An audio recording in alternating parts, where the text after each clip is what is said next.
প্রথমে আমি scope for মানে চাকরির যে কি সুযোগ সুবিধাগুলো রয়েছে 2026 সালের পার্সপেক্টিভে সেটা দেখো।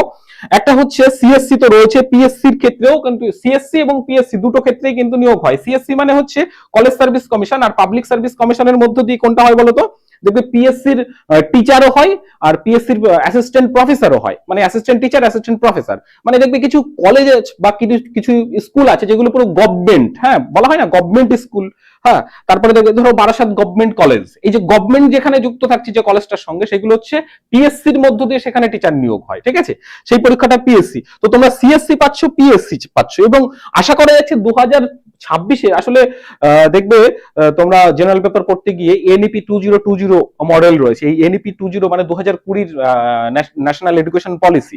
এই পলিসির ফলে আমাদের সমস্ত কিছু আসলে পরিবর্তন হচ্ছে, সিলেবাস থেকে পরীক্ষার প্যাটার্ন, মানে কারিকুলাম, স্ট্র্যাটেজি, সমস্ত কিছু চেঞ্জ হচ্ছে, এবং ওই সিলেবাস চেঞ্জ ইস্যুতেও আমি বিষয়টা বলবো।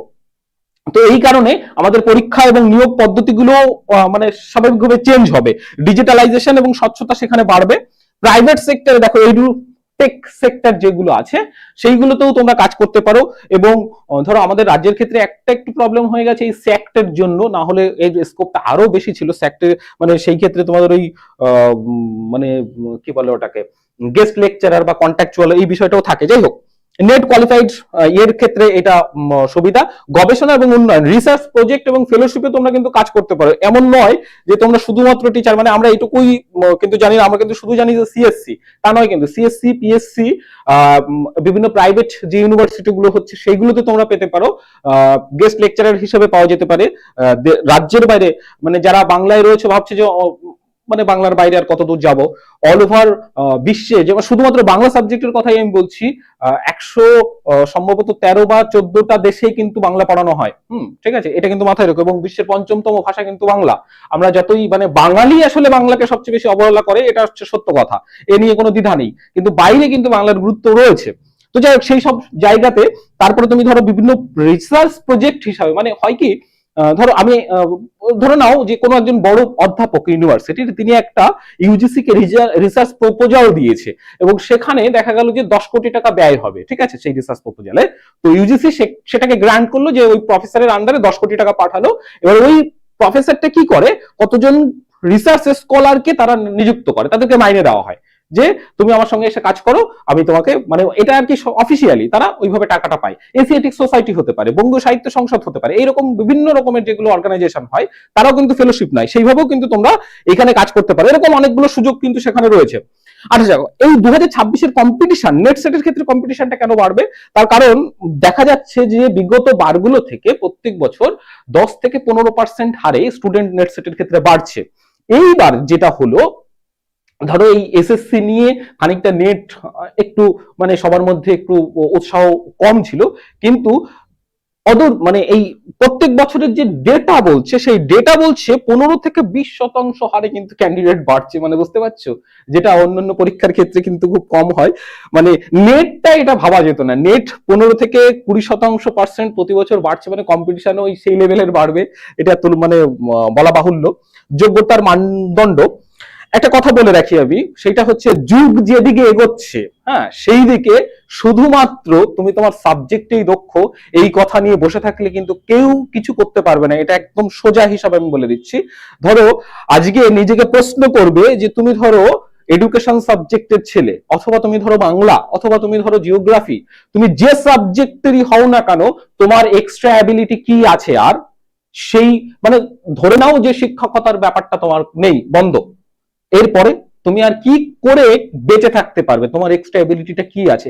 এনইপি মডেল কিন্তু মাল্টি ডিসিপ্লিনারিতে বিশ্বাস করছে, অর্থাৎ একটা শুধুমাত্র, আগে যেমন দেখো কি যে দিকটাই চলছে সে সেই দিকটাই চলতো, এখন কিন্তু সেই শিক্ষা নয়, এখন কিন্তু নানান জ্ঞান তোমাকে সংরক্ষণ করতে হবে। অর্থাৎ তুমি যদি, আমি স্বাভাবিকভাবে বলি, ধরো এডুকেশন নিয়ে কেউ পড়েছে, সে শুধুমাত্র এডুকেশন সাবজেক্টের নলেজ থাকলে হচ্ছে না, তাকে এই অনলাইনের বিষয়টাকে নলেজ রাখতে হচ্ছে, কিভাবে এলএমটা চলে, হ্যাঁ, লার্নিং ম্যানেজমেন্ট সিস্টেমটা চলে, সেটাকে তাকে খেয়াল রাখতে হচ্ছে। মানে এরকম অনেক কিছু মিলে কিন্তু, সেই কারণে আমি বলবো যে API score, academic performance indicate, এটা তোর সঙ্গে সঙ্গে, মানে দেখো আরো একটা বিষয় যে এপিআই, এই যে একাডেমিক পারফরমেন্স ইন্ডিকেটর যেটা আর কি, সেটা হচ্ছে বিগত বারগুলোর তুলনায় মানে আগে আগে নম্বর কম উঠতো, যারা পুরনো ছেলে মেয়ে আসছো তারা জানবে যে আগে নম্বর কম আসতো, এখন কিন্তু নম্বর অনেক বেশি আসে।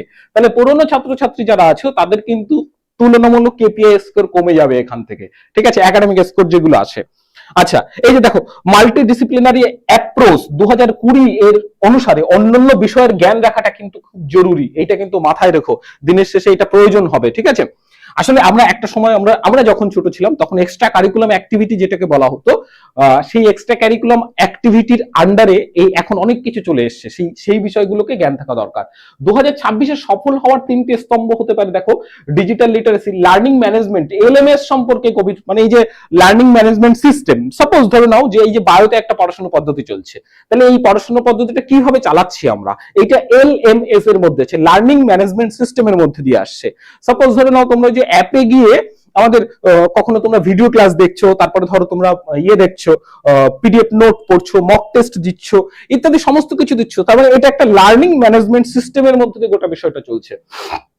আচ্ছা, রিসার্চ কোয়ালিটি, হ্যাঁ, high impact journal, UGC care লিস্টে যারা সিএসসির ক্ষেত্রে যাদের ইন্টারেস্ট রয়েছে তারা কিন্তু ইউজিসি কেয়ার লিস্ট, মানে এখন ইউজিসি কেয়ার হয় না, পিয়ার রিভিউড হলেই হয়ে যায়, ইউজিসি কেয়ারটা আস্তে আস্তে আর কি ইয়ে করে নেওয়া হয়েছে। পিয়ার রিভিউড হচ্ছে একটা জার্নাল, মানে একটা হচ্ছে ইউজিসি, দেখবে যে এই বিষয়টা নিয়ে একটা ভিডিও আমাদের ইউটিউবে সম্ভবত রয়েছে, যে একটা জার্নাল, সেই জার্নাল ধরো তুমি হয়তো একটা পত্রিকা বের করে দিতে পারো, সেই পত্রিকার ক্ষেত্রে একটা আরএন এর নম্বর হয়, রেজিস্ট্রেশন নম্বর, আর একটা হয় আইএসএসএন নম্বর, হ্যাঁ, আইএসবিএন হচ্ছে বইয়ের ক্ষেত্রে হয়, আর আইএসএসএন হয় হচ্ছে পত্রিকার ক্ষেত্রে। এখন এই যে পিয়ার রিভিউড কোনগুলো, তুমি নম্বর পাবে পিয়ার রিভিউড, হ্যাঁ, অর্থাৎ যে পত্রিকাগুলোর এই আইএসএসএন নম্বর তো রয়েছেই, সেই সঙ্গে ওই পত্রিকার একটা মানে কমিটি থাকবে, হ্যাঁ, একটা কমিটি থাকবে, বিশিষ্ট লেখকদের কমিটি থাকবে, সেই কমিটি দ্বারাই ওই পত্রিকায় যে লেখাগুলো ছাপা হয় সেই কমিটি দ্বারা আসলে অ্যাপ্রুভড হয়ে ওই পত্রিকায় লেখা হচ্ছে, এই টাইপের পত্রিকাকে বলা হয় পিয়ার রিভিউড পত্রিকা, ঠিক আছে। আচ্ছা, সেরকম পত্রিকায় কিন্তু লেখার অভ্যাস করো, কারণ যারা এমএ পড়াশোনা মানে এমএ তে অ্যাডমিশন নিয়েছো তাদের মানে এম এর আগে হলে হবে না, এম এর আগে লেখা হলে সেই নম্বর তুমি সিএসসি তে যুক্ত করতে পারবে না, কিন্তু এম এর সময় থেকে বা এম এ পাস করার পরে বা এম এর সময় থেকে যদি যে কোনো লেখা যদি তোমার পাবলিশড হয় সেই লেখাগুলোর নম্বর তুমি পেয়ে যাবে, ঠিক আছে। এটা নিয়ে আমরা আরো পরে দরকার আলোচনা করব। ইন্টারভিউ প্রেজেন্টেশন ওই এর মধ্যে দিয়ে আসবে, যাই হোক ওটা পরে আমরা আলোচনা করবো। চাকরির বাজারের নতুন ট্রেন্ড, দেখো অ্যাসিস্ট্যান্ট প্রফেসর, গেস্ট এবং কন্ট্রাকচুয়াল, এটা তো রয়েছে। কন্টেন্ট ক্রিয়েশনের ক্ষেত্রে একটা অদ্ভুত বিষয় দেখো বাংলার ক্ষেত্রেও হতে পারে, যে ভেবে দেখো সবচেয়ে এই যে সম্পাদক গুলো হয়, এই সম্পাদক গুলো হওয়ার কথা ছিল বাংলার ছাত্রীদের, কিন্তু হয় না, হ্যাঁ, কারণ কি আমাদের শিক্ষা ব্যবস্থায় এমন কিছু শেখানো হয়নি যে আমরা সম্পাদক হতে পারি, ঠিক আছে। যাই হোক এরকম বিষয়গুলো, যাই হোক এরকম অনেকগুলো মানে বিভিন্ন মানে সাবজেক্টের ক্ষেত্রে বিভিন্ন রকমের সুযোগ রয়েছে, সেই সুযোগগুলোকে দেখতে হবে, যে কন্টেন্ট ক্রিয়েশনের দিকে তুমি যেতে পারো, এডু কনসালটেন্সির দিকে তুমি যেতে পারো, ঠিক আছে। আচ্ছা, 2026 সালের লড়াইটা কেবল নেট সার্টিফিকেটের নয়, লড়াইটা হলো কে কতদূর নিজেকে প্রযুক্তির সাথে খাপ খাইয়ে নিতে পারছে তার যাচাই হবে, কিন্তু শুধুমাত্র নেট নিয়ে বসে থাকলে কিন্তু মুশকিল হয়ে যাবে, এটা কিন্তু খেয়াল রেখো। মানে আমি বলছি যে সার্বিক, কারণ নেটটা তো জীবনের আলটিমেট নিশ্চয়ই লক্ষ্য নয়, লক্ষ্য তো অন্য কিছু, নেট তো একটা অবলম্বন, তো এই আলটিমেট লক্ষ্যকে অ্যাচিভ করতে গেলে এই নেটের সঙ্গে কিন্তু এই বিষয়গুলোকে যুক্ত রেখে চলো কিন্তু, ঠিক আছে। আচ্ছা, একটা টাস্ক থাক এই বিষয়ের উপরে, যে ধরো আমাদের দেখবে আমাদের লক্ষ্যগুলো হয় খুব শর্ট টার্মের, হ্যাঁ, আমরা হচ্ছে বেসিক্যালি আজ আর কাল নিয়ে ভাবি, পরশুর কথা কেউ ভাবি না, পরশু ইন দ্য মিনস হচ্ছে 4-5 বছর। যারা বড় বড় হয় মানে বড় বড় অর্গানাইজেশন বলো, বড় বড় ব্যক্তিত্ব বলো, তারা আজকের কথা ভাবে না, তারা অদূর ভবিষ্যৎ 2-4 বছর, 5 বছর, 10 বছর, 15 বছরের প্ল্যান, মানে ওই দিকটাকে ভেবে তারা এখন থেকে যাত্রা শুরু করে। সুতরাং তারা ওই জন্য এত বেশি এগিয়ে, আমরা কেন এত পিছিয়ে, এই কারণে আমরা আজ আর কালকে নিয়ে ভাবছি, পরশুর কথা ভাবিনি বলেই পিছিয়ে। তো আমার কথা হচ্ছে যে 2026-এ তোমরা অন্তত এই ভিশনটা তৈরি করো, আগামী 2 বছর থেকে 3 বছরের মধ্যে তুমি নিজেকে কোন জায়গায় দেখতে পাচ্ছ, ঠিক আছে, আগামী 2 বা 3 বছরের মধ্যে তুমি নিজেকে কোন জায়গাটা দেখতে চাও, এই বিষয়টাকে আগে নিজে ক্লিয়ার করো। ক্লিয়ার?